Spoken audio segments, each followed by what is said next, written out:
Welcome to Ector County Storytime. My name is Cindy, and today we're going to read Giracula, written by Carolyn Watkins, illustrated by Mark Tuchman, and published by Persnickety.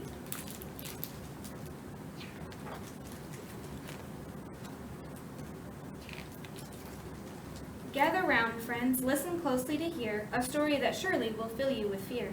A giraffe got a bite and became something more, the creepiest, kookiest creature in lore. You know about ghosts and goblins and ghouls, witches and werewolves, and dental tools. But what about animals that live at the zoo? Could you ever imagine them scaring you too? One dark, windy night with the moon behind clouds, a group of giraffes heard some strange, spooky sounds. Then a howling wind swept in from the east, and with it bats flying in for a feast. They were hungry and tired and ready to chew out on an elephant fritter or chimpanzee stew. But instead, on the vampire bat's menu that night, were the longest, the strongest, the best snacks in sight.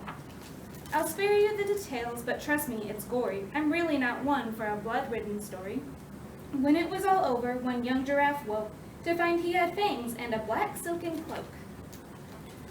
Pretty soon he was flying over cities and towns, far away from his home and, going down. He plopped from the sky by a bakery shop, selling cookies and cakes at $2 a pop. Giracula sniffed, stuck out his blue tongue. He had a real sweet tooth since he was quite young. But never before had our friend felt like this. He'd go bonkers bananas without a treat fix. Giracula drooled. He paced, 4 hoofs clacking, then he broke through the window and got down to snacking. And when it was over, the place was a wreck. I mean, you try to eat with a 6-foot-long neck. When the shopkeepers came to their stores just at dawn, they found nothing to sell, and their hard work was gone. Who could have done it? What reason or rhyme? Whose fault was this dastardly, sugary crime? Meanwhile, in a cave, Giracula tried to get used to napping with bats by his side, but he heard them all whisper of what was for dinner, and he felt a bit faint, his breathing got thinner. Poor Giracula's stomach began to feel queasy. Simply thinking of blood always made him uneasy. Giracula fled from the cave with a scream. What had happened to him? This must all be a dream. It would be over soon. He would wake up and laugh, and he would go back to his life as a normal giraffe. But alas, not to be. His change was quite final. The vampire giraffe was just in denial. And the best way to cope when feeling disheartened is a spoonful of ice cream straight out of the carton.